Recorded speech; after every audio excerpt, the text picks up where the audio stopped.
Tepat setelah pedang itu menembus tubuhnya, sosok sponsor yang bernama The End of the Sky menyatakan dukungannya untuk pemuda tersebut. Kemudian, pemuda itu tiba-tiba berada di tempat yang asing. Dia merasa heran karena tidak menemukan luka di tubuhnya, meskipun sebelumnya sebuah pedang telah menembus tubuhnya. Selain itu, dia juga merasakan bahwa kondisi tubuhnya jauh berbeda dari sebelumnya. Teringat dengan suara yang sebelumnya menyatakan akan mendukungnya, pemuda itu merasa penasaran apakah dirinya telah benar-benar menjadi seorang hunter.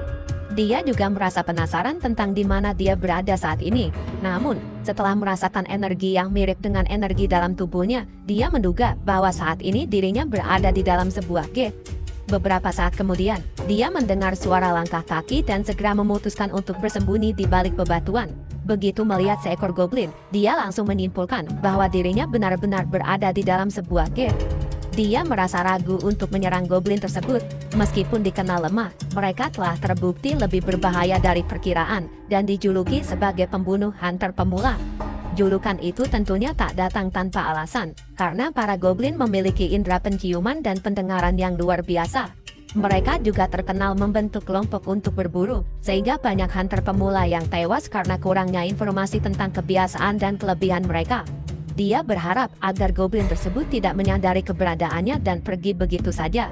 Namun, goblin tersebut langsung membalikan badannya setelah menyadari ada seseorang yang sedang bersembunyi.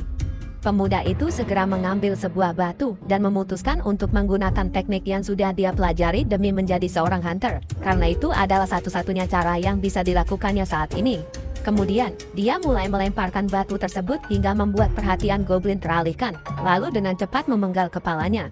Setelah berhasil mengalahkan goblin tersebut, pemuda itu mengaku heran dengan kekuatan yang dimilikinya. Awalnya, dia hanya berniat untuk mengagetkan goblin tersebut dan merebut senjatanya. Dia merasa penasaran apakah dirinya benar-benar telah menjadi seorang hunter.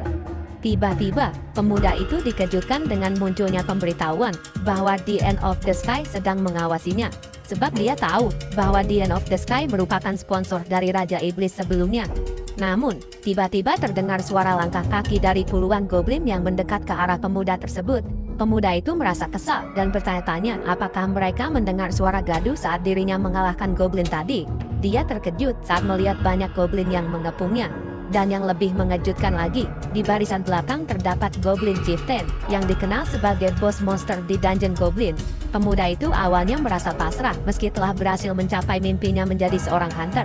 Namun, dia tiba-tiba teringat kata-kata Hunter Xionggu yang menyatakan kebanggaannya padanya. Dia juga teringat janjinya pada Hunter Xionggu untuk mengubah dunia dengan melawan ke-12 dewa.